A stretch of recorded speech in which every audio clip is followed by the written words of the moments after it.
I saw one like the Son of Man coming with the clouds of heaven, and he came to the one who is Ancient of Days, and was presented before him. To him was given dominion and glory and kingship, that all peoples, nations, and languages should serve him. His dominion is an everlasting dominion that shall not pass away, and his kingdom and his kingship is one that shall never be destroyed. Brothers and sisters, the word of the Lord. Amen. As I was reading, I had to do it slowly, so that what I was reading will serve as a vision in our minds.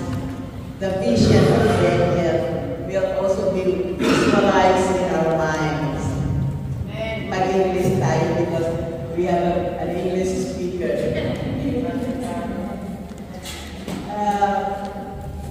Today, my brothers and sisters, is the highlight of the Catholic liturgical calendar. Highlight. This is the enthronement of Jesus.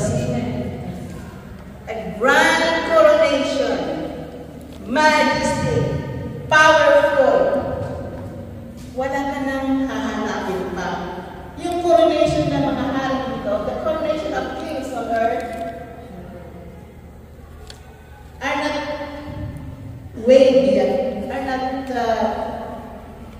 it's not even comparable, even with a finger or strand of hair. What we are talking about, the grand coronation of the Lord, because He is the King of Kings and the Lord of Lords. The Lord in the European locations, the bosses are called lords. They are called lords. While in some other places, they are called masters. But Jesus is the King of Kings and Lord of Lords. Why? Because everything was created through Him and within Him. And He was given all the power, the forces, dominion to rule, and power. Jesus, the word of Jesus, can penetrate where our soul and our hearts commit. He can penetrate to our bones and bone marrows. He can penetrate every fiber of our flesh where darkness is hiding. He can penetrate our tendons, our muscles. And if we enumerate the display of power that was illustrated in the Bible, one day is not enough. From the books of the Old Testament, Genesis, Exodus to Revelation, you can picture how powerful, how majestic, how grand is the Lord. Amen. And this passage is always given to us yearly, so that we will decide to surrender ourselves to Him and make Him as King of our lives. Amen. Not us, not our desire.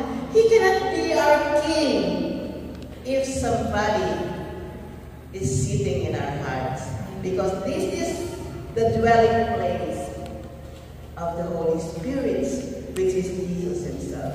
Kung naghahari-harian ang ating mga kagustuhan, ang ating mga pride, He will never indwell.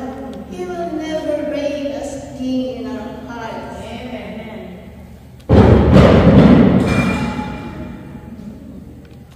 Praise the Lord. I'm thinking about this. Tayo ba ay hindi magpapasakop sa Kanya? Kasi alam niya kung ang ating mga papuri at pananambahan ay nasa puso lamang. Dapat ay nasa puso. Amen. Because if it is from our heart, we can connect to Him easily. Because this is the dwelling place of the Holy Spirit. Hindi mo tayo, sa ating pagpunta dito, hindi na po tayo ang dapat masunod. I was joining the El Shaddai prayer partner for more than 30 years, 89 minus 24, 35 years to be exact. And to tell you frankly, it was not easy.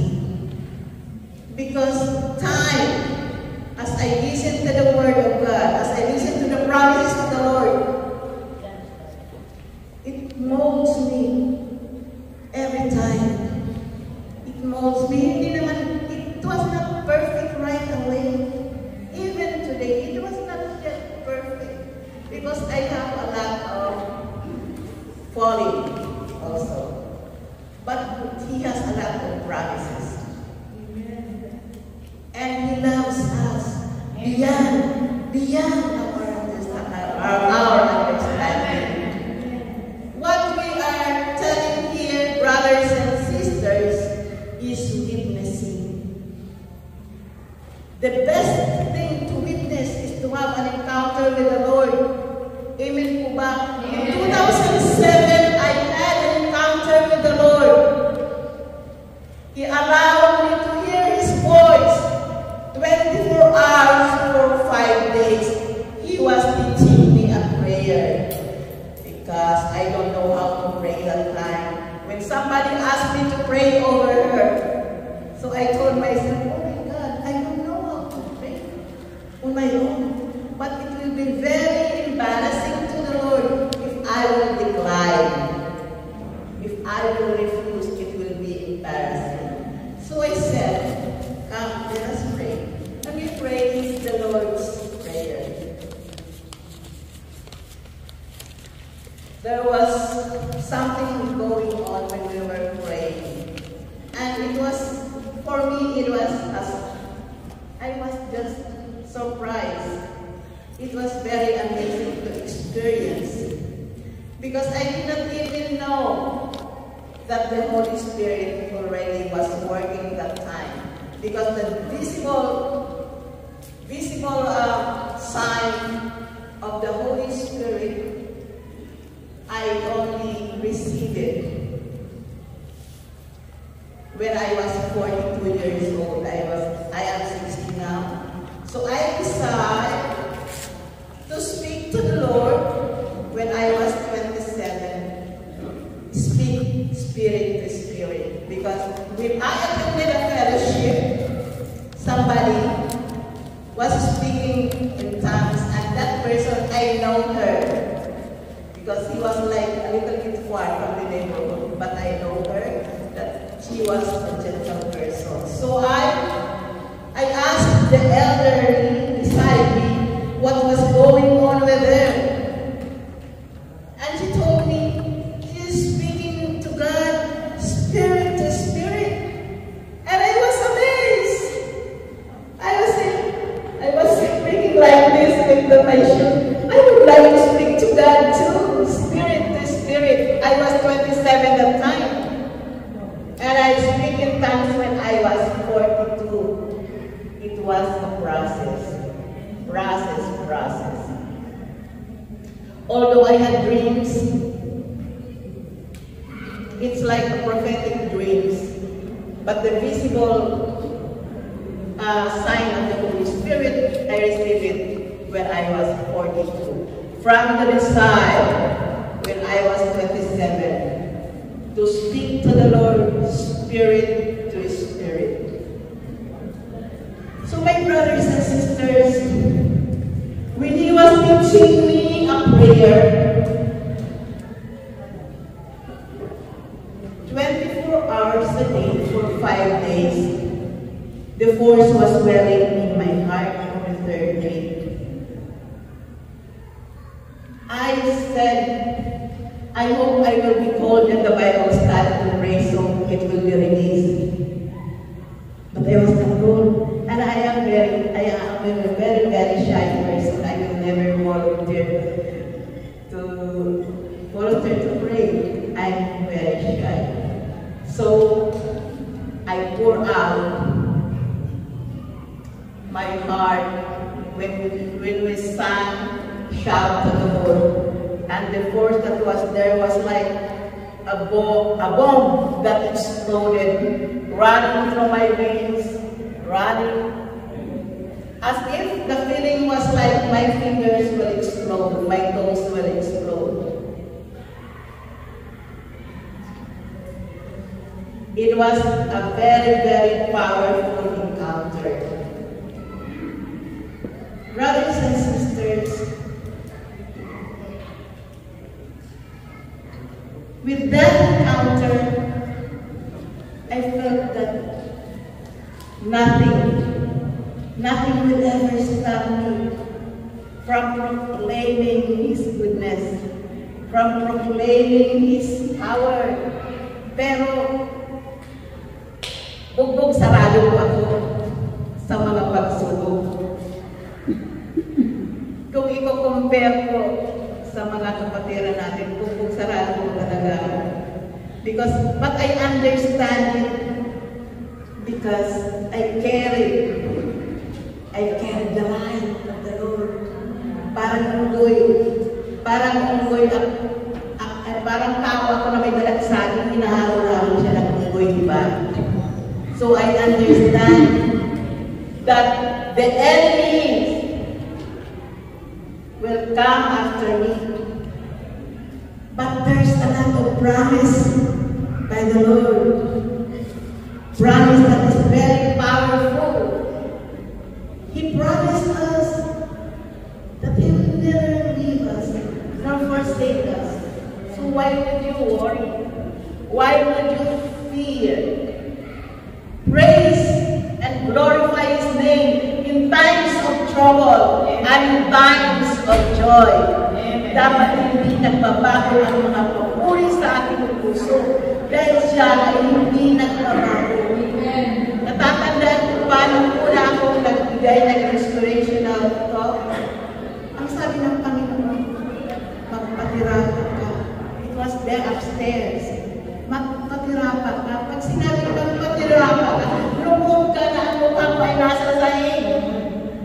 Magpatirapan ka. Dahil ako ang Diyos noon, ako ang Diyos ngayon, at ako ang Diyos sa siyendari. Hindi ako nagbabago. Kahit sinubok ako ng panahon, sinubok ako ng pagkakataon, mga kapatid.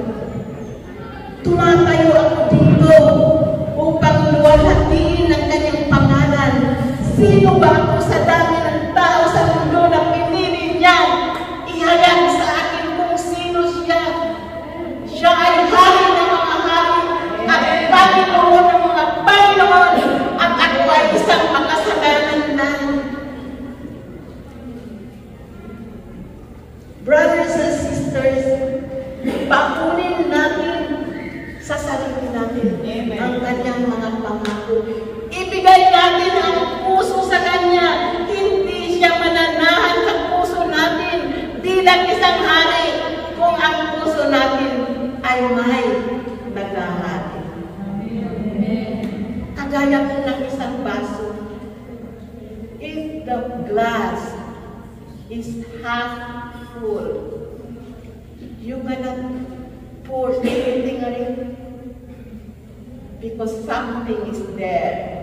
We have to unload all our attitudes, all our characters that is not pleasing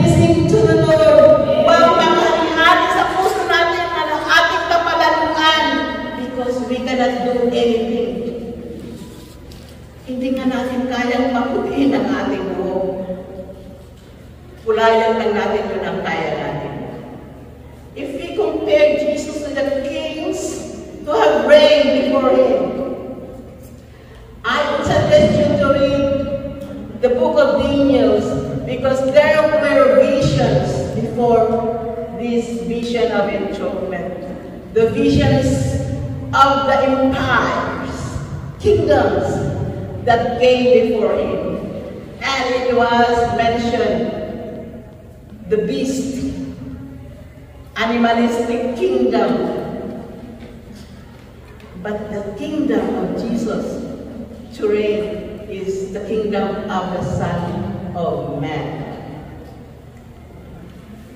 Son of Man that was enthroned at the right hand of the one who was living forever, the Ancient of Days. Sino pa ba ang aming pag-aalihin sa buhay natin? Mag-aali-halian ba tayo? We have nothing to be proud of. Amen. Huwag natin hantayin na humina ang ating katawan. And we don't have the connection to ask Him for help. Because if somebody is sitting in our hearts, that is not the Lord. It is a wall. It is a wall. It is a stronghold that separates us from God. Kaya wala pong power ang ating mga panalangin if something is sitting there, especially our pride. Amen. I remember an acquaintance who asked me to pray for her. She was an Italian lady and asked me to pray for her. I told her, you are a Catholic. You're supposed to know how to pray to God because you are a Catholic. May mga aral tayo about Jesus. We have knowledge. It's not a full knowledge because we can never educate ourselves fully about the mystery of God. Amen. Paano natin maintindihan na pumapasok siya sa ating mga mundo at sa utak ng ating mundo? It's beyond the understanding of man. Amen. Beyond. I could only suggest to you, my brothers and sisters, to decide for the Holy Spirit. Hindi po madali. It will be stormy, I'm telling you. Bagyo na katakot-takot ang aabutin natin. But the Lord is there. Because He promised that He will never leave us nor forsake us. Amen. Amen po ba? Amen. Pagkaritin mo natin sa puso natin si Kristo. Hindi lang sa puso, hindi sa puso. Amen. Ayan.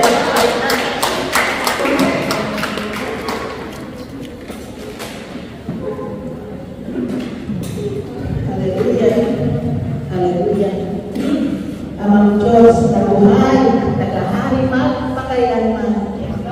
Pinamamanhig namin sa araw na ito ang Diyos na may kagabaan ng buong Panginoon ng aming mga puso, Panginoon, ay tulungan mo kami ibukas ang pintuan para sa iyo. Na ikaw ang maghari sa aming buhay, Panginoon, at sa aming mga mahal sa buhay. And help us, Lord, to be a good servant to your majesty, the King of Kings and the Lord of Lords. Amen. In the name of the Father, of the Son, and the Holy Spirit. Amen. Let us listen to the Lord's Prayer with Psalm 91. In the name of the Father, of the Son, and the Holy Spirit. Our Father, who art in heaven, hallowed be thy name. Give us this day our daily bread, and forgive us our trespasses, as we dispensation by the Son. For the kingdom, the power, and the glory are yours, now and forever.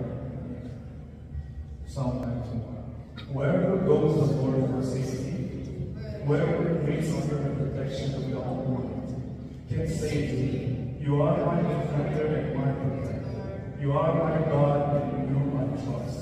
He will keep you safe from all evils, from all deadly diseases. He will cover you with his wings. You will be safe in his care. His faithfulness will protect and defend you. You need not fear any dangers at night, or sudden attacks during the day, or the plagues that strike in the dark, or the evils that kill the day. 1,000 may fall dead beside you, 10,000 all around you, but you will not be harmed. You will look and see how the wicked are punished. You have made the Lord your defender, the Most High your protector, and so no disaster will strike you. No violence will come near your home. God will put his angels in charge to protect you wherever you go. He will hold you up with their hands to keep you from hurting your feet on the stones. You will trample down lions and snakes, fierce lions and poisonous snakes. God says, I will save those who love me, and I will protect those who acknowledge me as Lord. When they call to me, I will answer them. When they are in trouble, I will be with them. I will rescue them. I will reward them with long life. I will save them. Amen.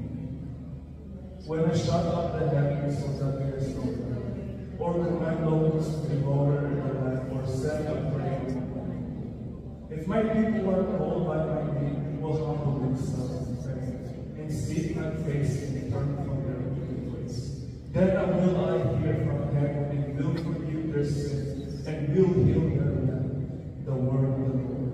Thanks be to God. Father, the Son, and the Holy Spirit.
Let us open the Lord according to John chapter 8. verses 33 to 37. John chapter 18, verses 33 to 37. Handa na po ba ang mga anak ni Yahweh? Amen! And it says here, Pilate said to Jesus, "Are you the king of the Jews?" Jesus answered, "Do you say this on your own, or have others told you about me?" Pilate answered, "I am not a Jew, am I? Your own nation and the chief priests handed you over to me. What happened now?" Jesus answered, "My kingdom does not belong to this world. If my kingdom did belong to this world, my attendants would be fighting to keep me from being handed over to the Jews. But as it is, my kingdom is not here." So Pilate said to him, "Then you are a king?" Jesus answered, "You say I am a king. For this I was born, and for this I came into the world. So testify the truth. Everyone who belongs to the truth listens to my voice." And my dear brothers and sisters, they said there is no forever. But I am declaring today that there is forever. And our King, the King of Kings, is holy forever.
The salvation that God has given us.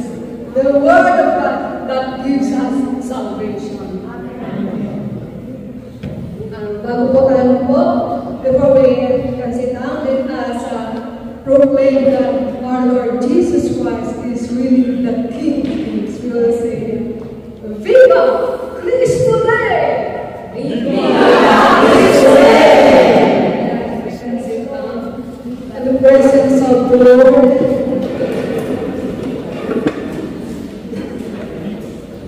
So our going to meditate today is about the Christ enthronement in our hearts. And we have already narinig na natin mula sa kanina na our King is our Lord Jesus Christ, the King of Kings. And the inspirational talk is all about the kingship of our Lord Jesus Christ. It's all about His dominion, His power, His majesty. Amen? Amen. At siguro nagtataka kayo,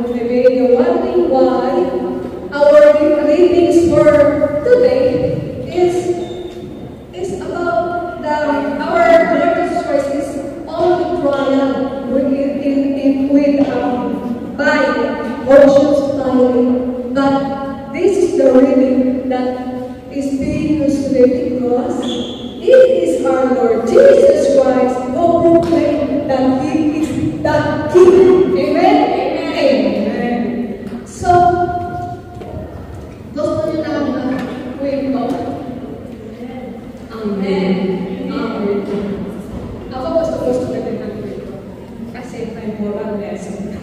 Amen? Amen. May share ang isa nating disciple preacher from the Philippines. Isa siyang missionary. He was in a fellowship. He has seen a woman that is dancing, and is dancing live. It's very awesome. So he was amazed by the way he danced, because he danced in white dress, and then he's dancing very well, gracefully.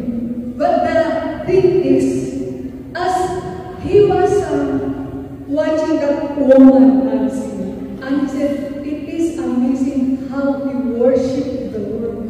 But our Lord Jesus Christ told him, look at her heart. And our Lord Jesus Christ opened niya yung kanyang bibig. He opened his breast, and breast like this, breast like this. Okay. Oh, hindi kayo tumawag, sabi seryoso. Okay. And then he opened his breast. Okay. Thank you. Nang binuksan ang puso niya, ang kulay ng puso niya as she is worshiping is itim, very dark, black na black. It is not red. Hindi niya, yung pagsasayaw niya, hindi pala galing sa puso niya. Ito lang ay isa, physical lang, it is not spiritual, it is not connected with the Lord. No? Minsan tayo ay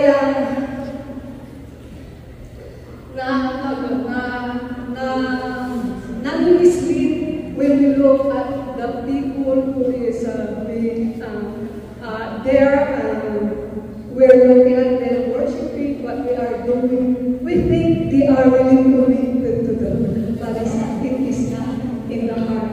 Kagaya ni sinabi doon sa nabasa ko sa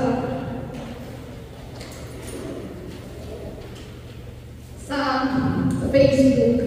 Sometimes Facebook is good when you look at every word of God that is being posted there. Sabi doon, worship is not just singing, dancing, lifting up our hands, but it's all about giving our heart fully to God. Dapat sa ating mga ginagawa, it should always be para lahat ito, lahat ng ating ginagawa ay iniaalay natin sa ating Panginoon. Amen? Amen. That's why our topic today is Christ enthronement in our hearts. So paano ba natin nag-i-enthrone? Paano maghahari at makikilos talaga ang Diyos sa ating buhay? How can God really be pleased in our life? Paano? So tatlong bagay lang. So mabilis lang. Tatlong bagay lang. Una, number one is acknowledgement of Christ as our King. Para talaga maghari siya sa ating puso, sa ating buhay, kailangan natin i-acknowledge si Lord bilang ating hari. But sometimes, hindi naman talaga si Lord ang naghahari. We think we are enthroning Him, but it's not. Nakikita ito sa ating mga ginagawa. Just like example, kung titignan natin ang mundo, masyadong para sa ngayon and even in Facebook, reels and everything, I can see that humanity is mislead because it is not our Lord Jesus Christ that is being enthroned. The one that is being enthroned today is their self. Sarili nila, bakit ang nasusunod sarili? Tignan nyo, di ba ang sabi ng Diyos, tayo ang kinilihan na dalawang lalaki, magpapagsa lalaki at babae. But then you can see it everywhere.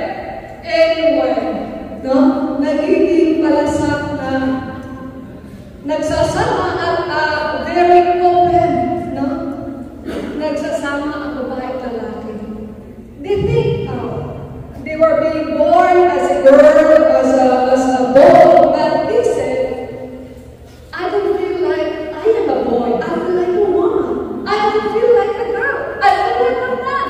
So, sino ang naghahari doon? Si Lord o ang sarili? Sarili. Amen? Amen.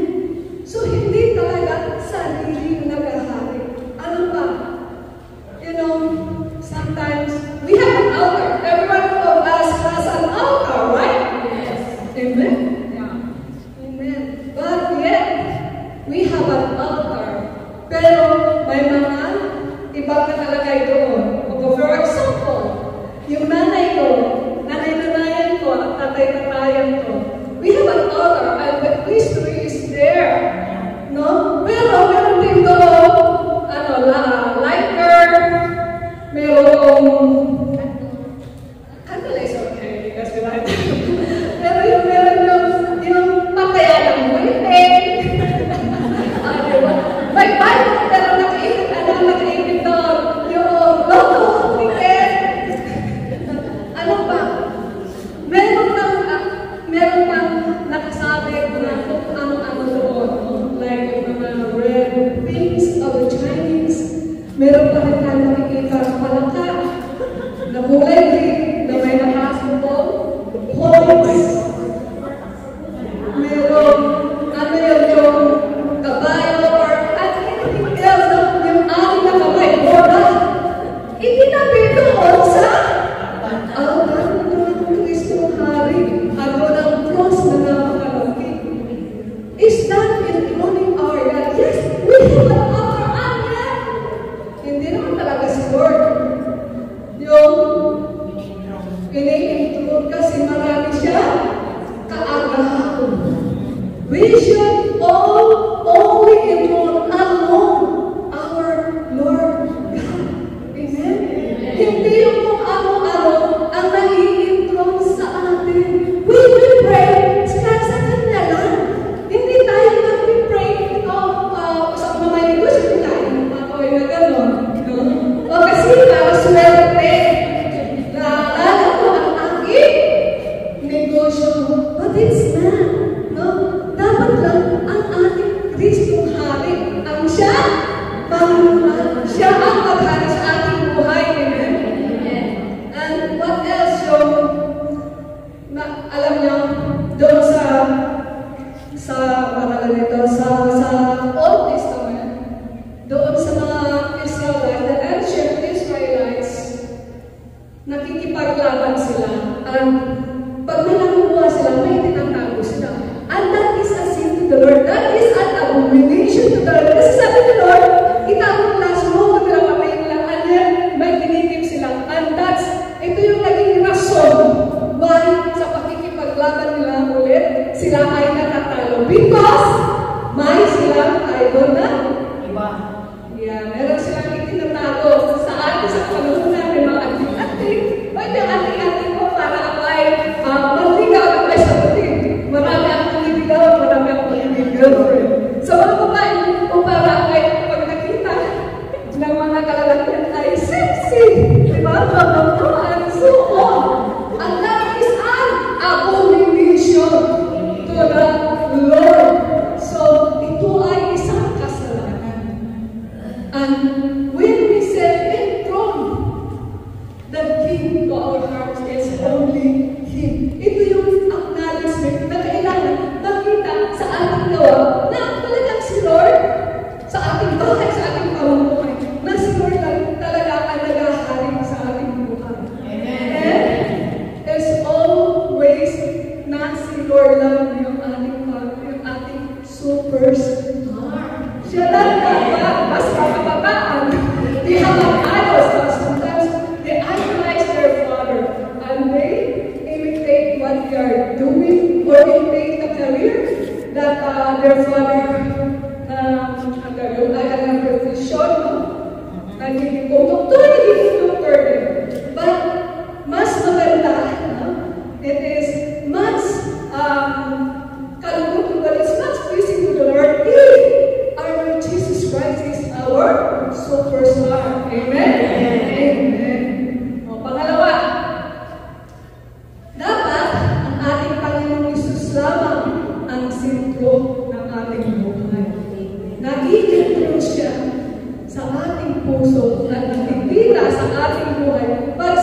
dapat ang sentro ng ating buhay.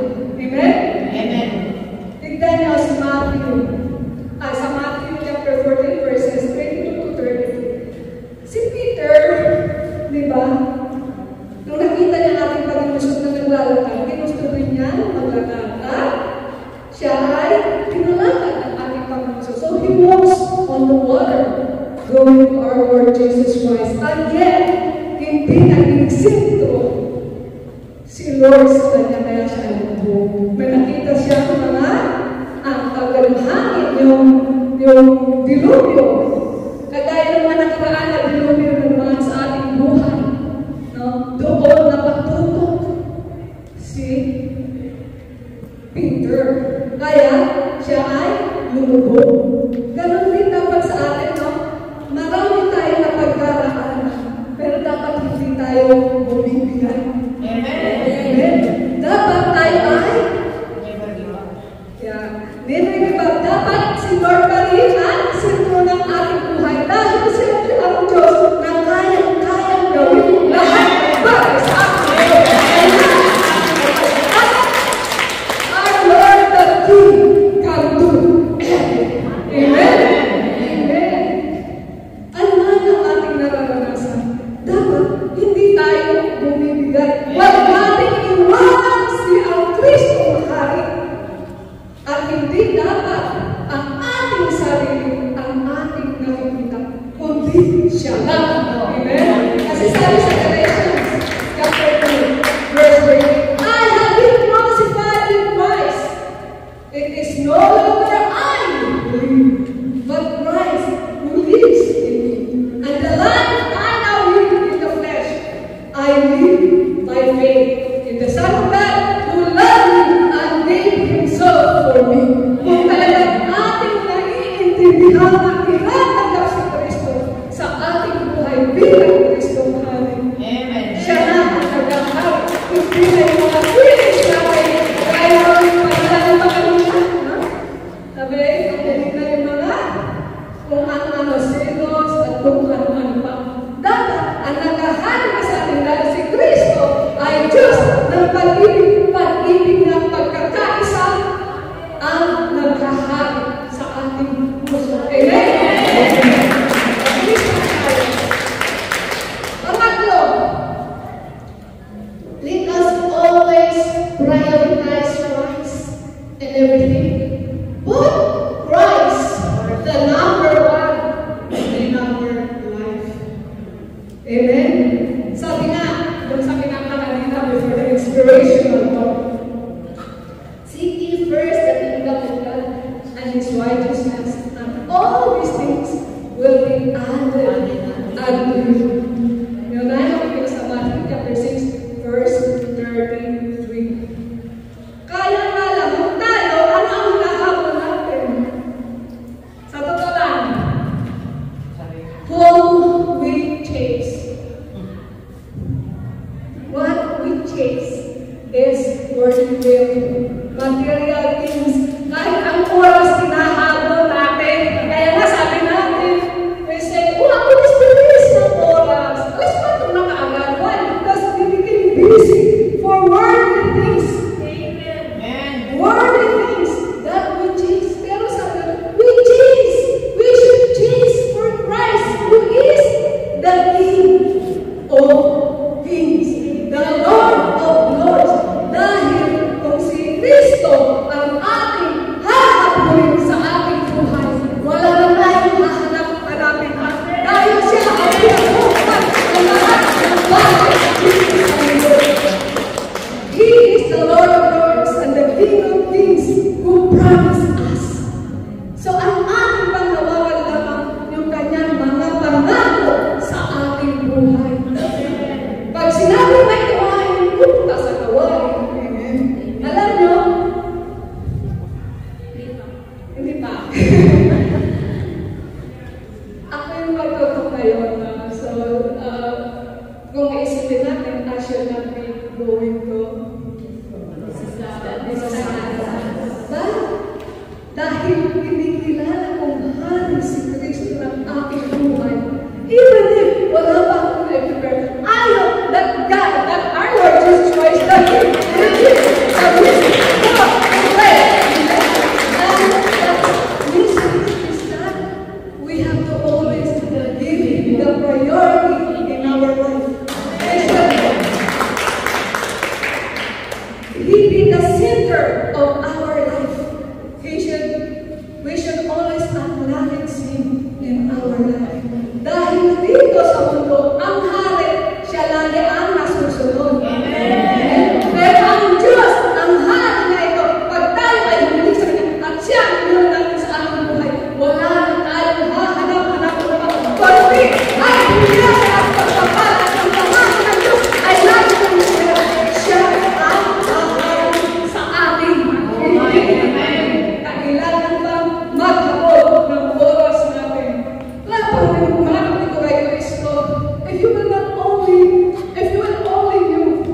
puso. Amen? Because it says in Romans chapter 14 verse 17, for the kingdom of God, the kingdom of Christ is not a matter of food and drink, no?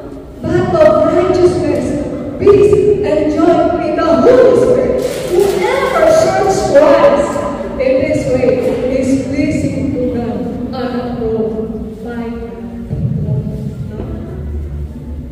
Magiging kalugod tayo sa ating Panginoon kung ating uunahin na hanapin ay ang kanyang kaharian. At hayaan natin tunay na ang Diyos ang maghari sa ating puso. Siya yung that He will fill our hearts. That we will let Him mold us. No? Na siyang gumamit sa atin. Hindi tayo ang gumamit ng ating sariling buhay, kundi ang ating Kristong hari.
Maraming salamat po sa iyong mga salita na nagpapakilala kung paano dapat na ikaw ay aming iintro sa aming puso upang sa gayon ng Panginoon tuwing makakilos ka sa aming buhay. Ikaw ang siya makakagawa ng lahat ng bagay na hindi namin kaya gawin dahil ikaw ang Diyos na makapangyarihan sa lahat, na walang bagay na mahirap sa iyo.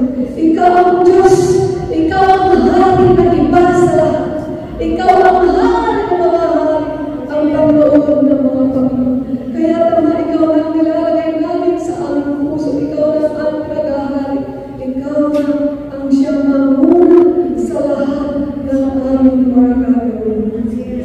And Lord, we claim na ang aming buhay na ito ay isa ng victors because you are the victorious King. Victorious King. Victorious King. Victorious King. And Lord, Ama, ikaw ang nakakaalam ng lahat ng aming mga pinag-aaralan, ng aming mga ninanais sa aming buhay, sa aming mga needs. Lord, nilalagay namin lahat sa iyong kamay. And Lord, hear our prayer request, our love offerings, and thanks. Inaalay namin sa iyo dahil ikaw ang Diyos na unang nagbigay sa amin ng lahat. Itong aming binibigay sa iyo ay kakarampot lamang sa mga ibigay mo sa amin. It's just nothing compares to what you have given unto us. Kaya naman, inilalagay na namin sa iyong